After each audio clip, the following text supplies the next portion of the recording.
All right, folks, once again, we are using the laser device's SPIR. And this time we have a PVS 14 that we're looking through, 1x magnification. And that hillside that you see illuminated in that tight dot is 650 yards out. Now we have no moon tonight. Okay, it is just a few stars. We're outside of town and it's roughly 10 o'clock at night. So you kind of get the idea that that is a really, really good illuminator. So let's go ahead and take a look, and we're going to dial that back a little bit. But we're going to come back and say, you know, you could actually use this to scan broader areas. Now with a seriously magnified optic, then this becomes an academic exercise. But we wanted to show the distance in this little clip. So we're now covering a good piece of that canyon ahead of us. We're looking through a Night Force NXS 3.5 by 15 by 50 with the MOAR reticle.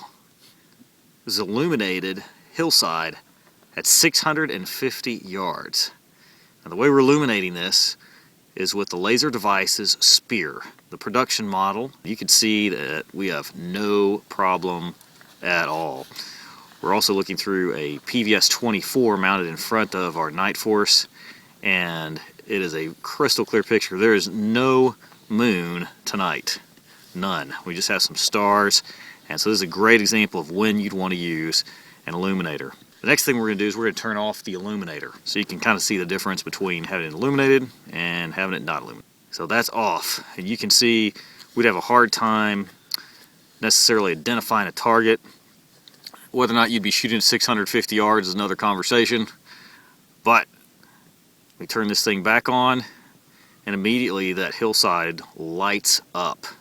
So now we've got our laser turned on. This is low power on the laser device's D-ball I2. And once again, can you imagine that barrel as a hog? It's dark, it's black. You just put our dot right on it, squeeze the trigger, and we have bacon. So you've seen that the SPIR works really well at long distance. We've sampled it out in this video to 650 yards. The next question that you ought to ask is, well, if I'm walking around the woods, is it still useful? Is it just going to blow out my night vision? As you can see here, that's not going to be a problem. We're looking at some mesquite trees anywhere from about 7 yards to 25, 30 yards as we pan around here. And clearly, it's not blowing out our night vision. We have it at its most diffuse setting, which at about 7 yards probably is a 4-foot diameter circle. Very, very useful. And we could change our gain, we could pull it up, we could pull it down, but this is looking pretty good. Might could use a little bit wider spill if you were using this as a primary navigation light through woods like this, but still a very versatile device.